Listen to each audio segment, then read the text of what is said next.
All right, this is a special Holder Hangout because this guy right here has been my ace for almost 20 years. 20 years of friendship in broadcasting.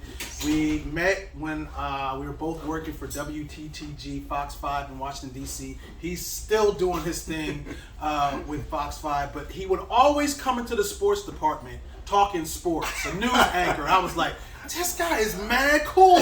So this doesn't surprise me that my man Wisdom Martin is now an author, and the book is a sports book about pass interference, the history of the black quarterback in the NFL. Wisdom, welcome to the Holder Hangout, brother. Yeah, glad to be here. Yes. Finally, you finally got me on. You finally booked me. I'll tell you, man. My question to you is why this book? And why such a passion for sports? Well, it's a passion of mine. The whole project was a passion of mine. It took me forever to write it, but it was a passion project because when I was a child, my father used to talk to me, explain how sports works. And he would always talk to me about football. That was my favorite sport at the time. And he would talk to me about the subtleties of football. And one of the things I noticed was there weren't a lot of quarterbacks that looked like me. There were almost no quarterbacks at the time that looked like me.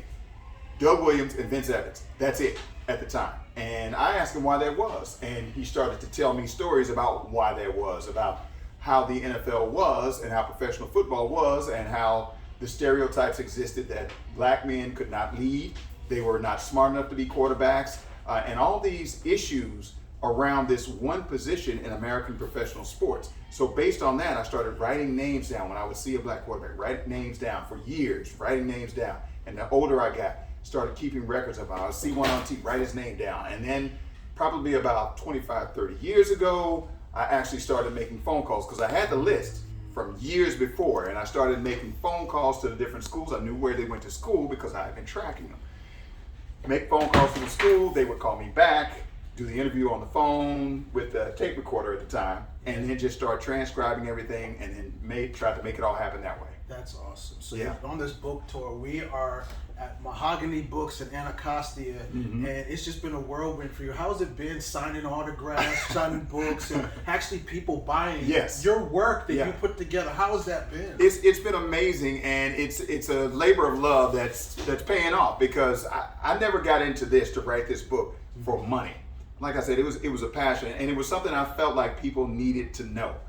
We needed to know the whole history of where we came from in regards to the NFL and playing the quarterback position. That's why I went all the way back to the 50s and interviewed the late George Taliaferro and came all the way up through when football actually did segregation. They kicked all the black players out for a number of years, about 10 years, no black players, and then they reintegrated and then more black players, but not black quarterbacks because they were dealing with these stereotypes the whole time. So to see this come to fruition, to see people respond the way that they have, I mean, I'm blown away. The support in the community has been great. Mahogany Books, I mean, the publisher, everything has been amazing, and I love the people for supporting this.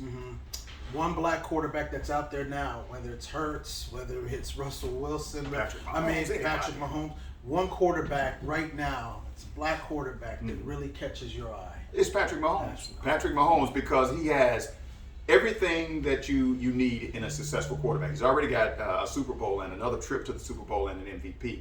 But the way he plays the game, he's very cerebral, the swagger that he plays with, and yet he's calm, cool, and collected and not affected by the circumstances around him.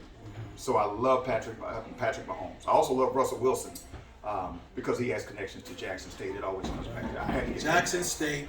You knew you were going to say. I knew I was going to say. Deion coaches now. That's right. Jackson State. Coach Prime. Unapologetically. That's right. Jackson State. Russell Wilson's grandfather coached basketball at Jackson State. Everything. There's 6 degrees of separation. It all goes back to Jackson State. And HBCU. Greatest HBCU ever. Well, I appreciate our friendship. Yes. I appreciate I'm you. so proud of you because we're more than just what we do on the air. You have other interests. You have other passions. This is coming out, and it's a legacy. This is something that will last forever because people are going to keep buying it and understanding, and it's a history lesson as well as your passion project. And we thank you for putting this on the earth.